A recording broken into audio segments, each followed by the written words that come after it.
জান্নাতীরা জাহান্নামীদেরকে দেখে দেখে প্রশ্ন করবে। কে প্রশ্ন করবে? জান্নাতীরা জাহান্নামীদেরকে দেখে দেখে প্রশ্ন করবে। প্রশ্নটা হচ্ছে মা সালাকাকুম ফি সাকর, কিসে তোমাদেরকে জাহান্নাম নিক্ষেপ করলো, কেন তোমরা জাহান্নামে আসলা? আমার ভাইরা প্রশ্ন করবে একটা, কারণ বলবে 4টা। কারণ কয়টা? 4টা।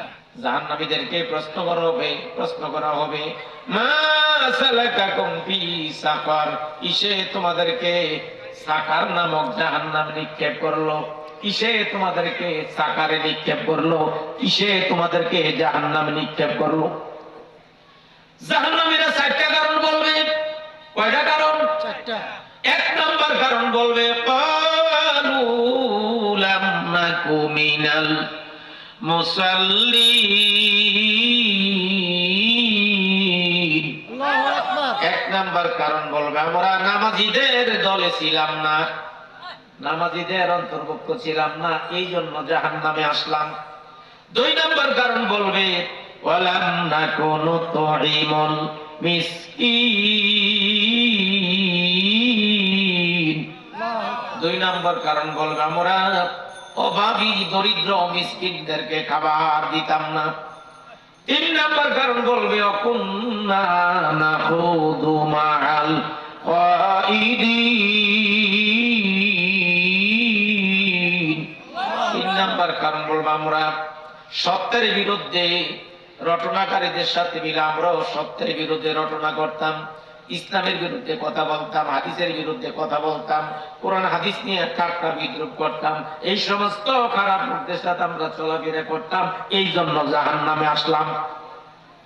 4 নম্বর কারণ বলবে ওয়াকুন্না নুকাযযিবু বিয়াউমিদ্দিন। 4 নম্বর কারণ বলবে আমরা পরকাল দিবসকে, এই পরকালের প্রতিদান দিবসকে মিথ্যা সাব্যস্ত করতাম, আখিরাতকে আমরা অস্বীকার করতাম, আখিরাতকে বিশ্বাস করতাম না। আমার ভাইরা জাহান্নামে যাওয়ার কারণ বহুত আছে।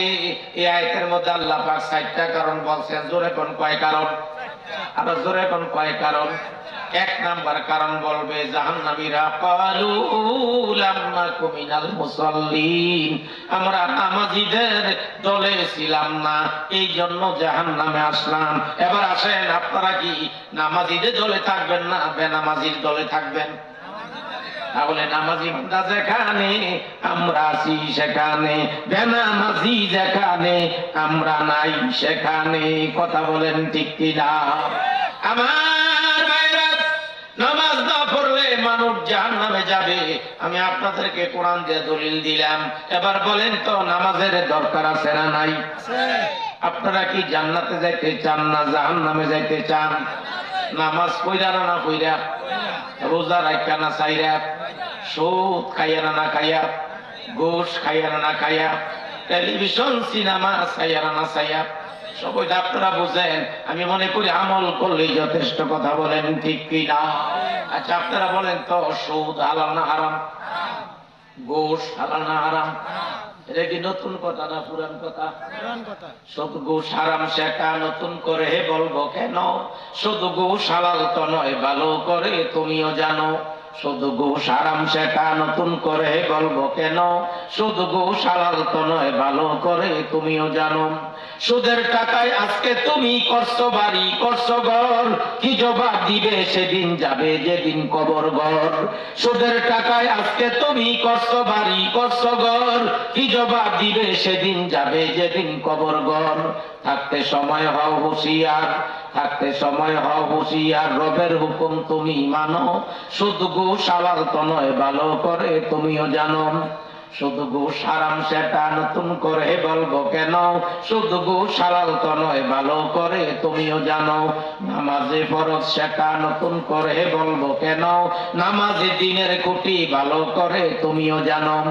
আজান হলে কেন তুমি ছায়ের ঘরে থাকো বসে, কি জবাব দিবে সেদিন যাবে যেদিন কবর দেশে।